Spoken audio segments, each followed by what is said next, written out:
તો મહારાજ ફિલ્મને લઈ અને વૈષ્ણવ સમાજમાં રોષ ફેલાયો છે। ત્યારે ફિલ્મને લઈ અને અમદાવાદમાં વિરોધ શરૂ થયો છે, જ્યાં વૈષ્ણવ સંપ્રદાયની ગોસ્વામી હવેલી ખાતે ગાદીપતિ ગોસ્વામી રણછોડલાલજીની અધ્યક્ષતામાં વિરોધ કરાયો હતો। ધાર્મિક લાગણી દુભાયાના આરોપની સાથે વિરોધ કરવામાં આવ્યો હતો। નવલકથા પરથી ફિલ્મ મહારાજ તૈયાર કરવામાં આવી છે। એટલા માટે વધારે છે કે એક તો મહારાજ નામ, બીજું શિનાયજીનું આવડું મોટું પેન્ડલ પહેરીને જે વિકૃત દૃશ્યો મેં તો જોયા નથી, પણ મને તો આના બધા સમાચાર મળ્યા છે કે જે વિકૃત દૃશ્યો છે એ કોઈ પણ સંપ્રદાયને આ પેલું કહીએ ને કે મૂંઝવણમાં મૂકી દેવાય કે આચાર્ય એવા હોય। એટલે શ્રી મહાપ્રભુજીના નામને નિષ્ઠાને જાગૃત રાખવા માટે આ ફિલ્મનો વિરોધ થાય છે કે મહારાજ માટે તમે જે આક્ષેપ લગાડ્યો છે, પહેલાં પોતે પોતાના ગીરે બાદમાં જુઓ। 150-200 વર્ષ પહેલાં જ્યારે ભારત આઝાદ નહોતું તે સમયની કોઈ ઘટનાને લઈ અને એક ષડયંત્રરૂપી કોક વિધર્મીને ચમકાવવા માટે આ પિક્ચર બનાવવામાં આવ્યું એવું લાગી રહ્યું છે। સમગ્ર હિન્દુ સમાજ આનાથી ખૂબ જ આહત છે। સનાતન ધર્મનું અપમાન જે રીતે થઈ રહ્યું છે તે રીતે સમગ્ર હિન્દુ સમાજ, સમગ્ર ભારતભરના વૈષ્ણવ તેમજ સમગ્ર હિન્દુઓ બહુ ખૂબ જ આહત છે। અને અત્યારે અમારી એક જ માગ છે કે આ પિક્ચર કોઈ પણ હિસાબે રિલીઝ થવું ના જોઈએ, આની પર કમ્પ્લીટ બેન આવવો જોઈએ।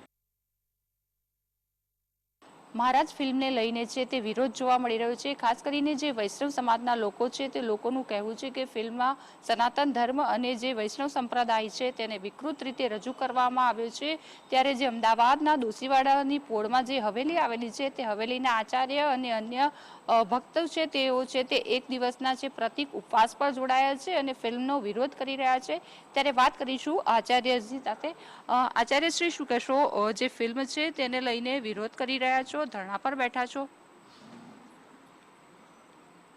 આ ફિલ્મ મહારાજા ફિલ્મ જે પ્રેષિત કરવામાં આવી રહી છે તે ઘોર અભદ્રતાથી યુક્ત આપણા સનાતન ધર્મને, આપણા આચાર્યોને અને આપણી પરંપરાઓને વિકૃત રીતે, અભદ્ર રીતે અને લાંછિત કરતી, કલંકિત કરતી પોતાની જે છે તે વાત રજૂ કરી રહી છે। આ પ્રકારે ફિલ્મોના કોઈ પણ પ્રકારના મુદ્દા ન હોઈ શકે। જ્યારે સનાતન ધર્મ અને સંસ્કૃતિ એના આધાર પર આ આખો ભારત દેશ ટકેલો છે અને જે ફોર્સિસ, જે તત્વો આપણા સનાતન ધર્મ પર સદા વિદ્વેષ રાખતી આવી છે તેવી જ તત્વો દ્વારા આ કાર્ય કરવામાં આવી રહ્યું છે અને એનો પ્રચાર જે અંગ્રેજી કોલોનિયલ જમાનામાં જે પ્રકારના લોકો આ વિચારધારાને, આપણી સનાતન ધર્મની પરંપરાને નીચી દેખાડવા માટે, લાંછિત કરવા માટે જે કૃત્યો કરતા હતા એવા આધાર પર બનેલી આ ફિલ્મ નિશ્ચિત રૂપે વિરોધ કરવા યોગ્ય છે।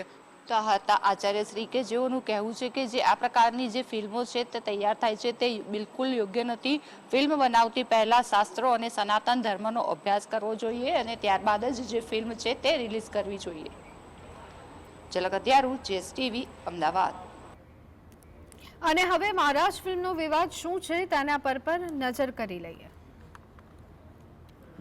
સનાતન ધર્મ અને પુષ્ટિ માર્ગીય વૈષ્ણવ સંપ્રદાયની લાગણી દુભાવવાનો આક્ષેપ લગાડવામાં આવ્યો છે। સંપ્રદાયના અનુયાયીઓ તરફથી આ અરજી દાખલ કરવામાં આવી છે।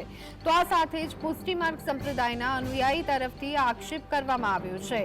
તો મહારાજ બદનક્ષી કેસ 1862 પર આધારિત ફિલ્મ હોવાની ચર્ચા જોવા મળી રહી છે। સંપ્રદાય વિશે બદનામીવાળી ભાષા વપરાઈ હોય તેવી સંભાવના વ્યક્ત કરવામાં આવી રહી છે। ફિલ્મમાં દ્રશ્યોથી જાહેર વ્યવસ્થાને અસર કરે તેવી શક્યતાઓ છે। પુષ્ટિ માર્ગીય સંપ્રદાયની છબી ખરડવાના પ્રયાસોનો આરોપ લગાડવામાં આવ્યો છે। ઓટીટી ફિલ્મ રિલીઝ થાય તો ધાર્મિક લાગણી દુભાવવાનો આક્ષેપ લગાડવામાં આવ્યો છે। મહારાજ ફિલ્મ 1862ના મહારાજ બદનક્ષી કેસ પર આધારિત છે।